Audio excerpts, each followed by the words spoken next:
History has seen quite a few very influential people come and go.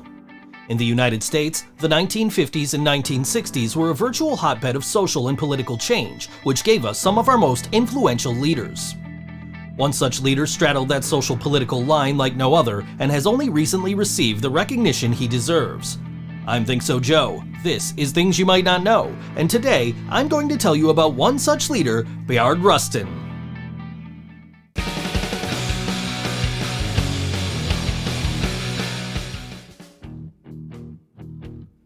Bayard Rustin was born on March 17, 1912 in Westchester, Pennsylvania. The ninth of 12 children, he was raised by his maternal grandmother and believed that his mother was his sister until he was older. Bayard's grandmother, Julia Davis, was an active member of the NAACP, and group founders W.E.B. Du Bois and James Weldon Johnson were frequent guests in his childhood home.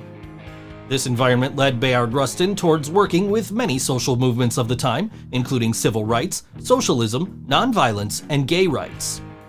He attended Wilberforce University starting in 1932, but in one of his first acts of social justice, Rustin was expelled in 1936 for organizing a strike to protest the substandard cafeteria food the school provided. It should not come as a shock that his fight for equity, fairness, and civil rights did not stop there. When the United States began drafting soldiers for World War II, Bayard was jailed for being a conscientious objector. In 1947, he was directly involved in the organization of the Journey of Reconciliation, which was one of the first ever freedom rides. The purpose was to test a Supreme Court ruling that banned racial discrimination in interstate travel as unconstitutional. Following Gandhian techniques, Bayard Rustin and his associates used nonviolent means. He was arrested in North Carolina for violating state Jim Crow laws regarding segregated seating on public transportation, thus proving how easily the Supreme Court decision was ignored. On top of being a black man in the United States during the tumultuous 20th century, Bayard Rustin was also gay, thus fighting for civil rights on two fronts. In 1953, Rustin was arrested in Pasadena, California for sexual activity with another man in a parked car, which led him to be prosecuted under sodomy laws. He spent 60 days in jail, was publicly outed. While most people that knew him were personally aware of his orientation, being gay was still illegal in most of the US. This information becoming public knowledge meant that Rustin had to resign or be removed from many of the groups he was involved in. Despite all of this, Bayard Rustin was a well-known proponent of the Gandhian nonviolent form of protest and was tapped to advise Martin Luther King Jr. in 1956 when he was in the process of organizing the Montgomery bus boycott. Bayard Rustin was heavily involved in the March on Washington in 1962 and instrumental in its overall organization. Due to the public knowledge that he was gay, many others involved in the march's coordination did not want him to receive any public credit for his role. On top of this, the notoriously awful South Carolina Senator Strom Thurmond went on the attack and tried to discredit the march because of Rustin's involvement.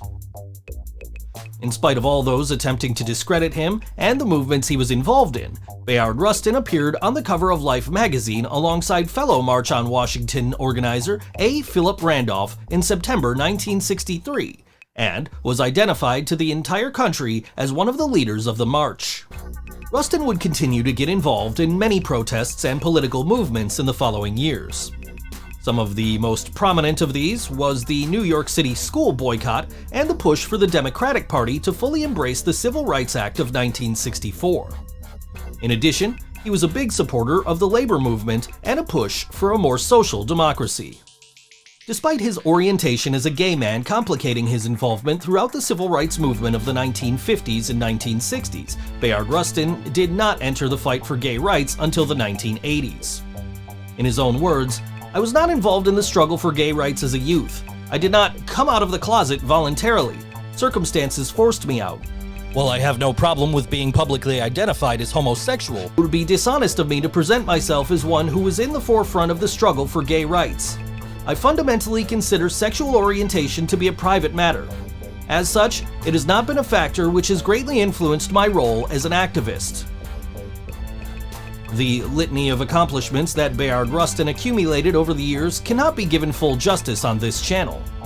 The Hulu program Pride, which was released earlier this year, probably did a better job, so if you want to know more, definitely check that out. Bayard Rustin died in 1987 and received many posthumous accolades and awards. In 2013, then-President Barack Obama awarded him the Presidential Medal of Freedom, the highest honor that any American could officially receive. Hey everybody, thank you so much for watching Things You Might Not Know. If you enjoyed today's video, please leave a like and a comment down below.